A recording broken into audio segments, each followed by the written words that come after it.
premises that you have these 5 multimillionaires, and people come to them and do a little presentation, and through that presentation they're asking for maybe $250,000 of an investment in trade for maybe 20% of the company.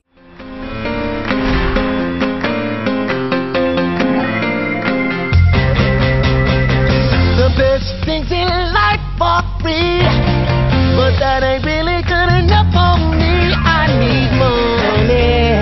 What I want. That's what I want. That's what I want. That's what I want. What I want. That's what I want.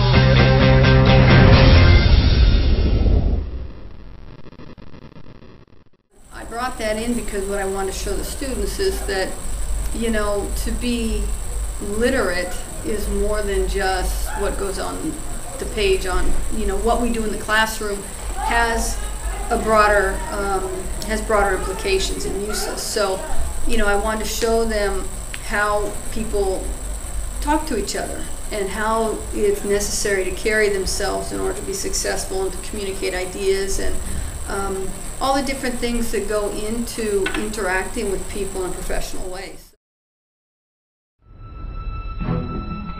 Pigs get slaughtered. You're asking for ridiculous valuation. Crazy, insane. Your business isn't worth $10 million. It's worth, maybe, if I'm being really generous, $600K. There's a huge difference. How can that be? How do you get that number? One location in D.C. that profits $300,000 a year. I'm just talking about numbers. Why are you being so greedy? We're not being greedy. What do you think? I'm an idiot? I'm going to give you a $10 million no, I totally understand. If you don't, now you're pissing me off. Look, why don't you stop this crap and deal with reality? You really think you're worth $10 million? I believe the business is worth $10 million. I believe in 5 years the business will be worth $10 million. Oh, I'm so frustrated. I'm so unhappy with you guys. So you're right. I'm out. Thank you. So that means you get to stop talking, right? Yes. Oh my. That's good attitude. Okay, that's good attitude. But I got to tell you, never insult money. Oh, okay. So Uncle Kevin's out.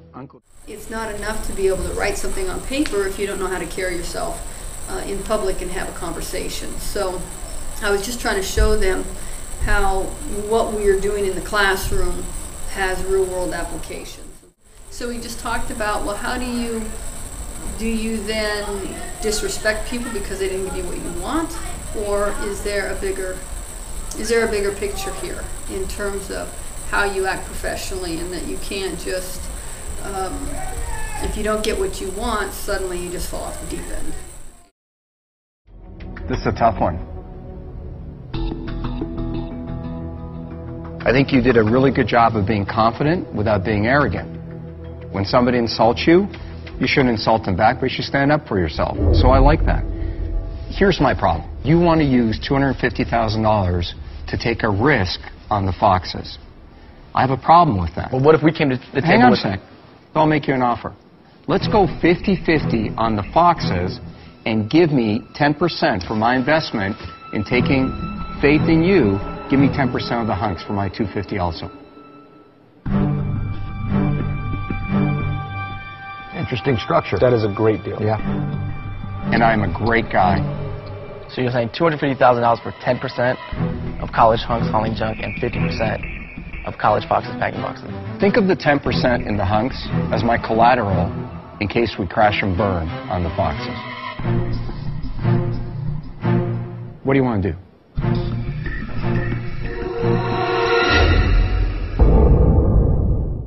And, you know, for my kids to see that you have to be willing to consider an idea, even propose an alternative, and still not get what you want. But in the end, do you take it or not? And so the whole decision-making process. A lot of them are like, I want to own my own business. I want to, I want to become famous. I want to be a singer or a dancer or, a professional basketball player, whatever it might be. That that it doesn't just happen. There's interactions and negotiating, and I just think it's so much better for them to see a model of it and to see a variety of people, so they don't think, oh, it's just if you're that kind of person. Because a lot of the people that went with their ideas, I mean, they were normal people that had spent their life savings, and now, you know, if they don't get funding, they're going to lose everything. And so that whole idea that they're no different than you are, they're older a little bit, but they're no different, but they have this desire or this dream, and they need to take certain steps in order to make it. They're going to be out in the world, and how do they navigate professional conversations, and how do they conduct themselves?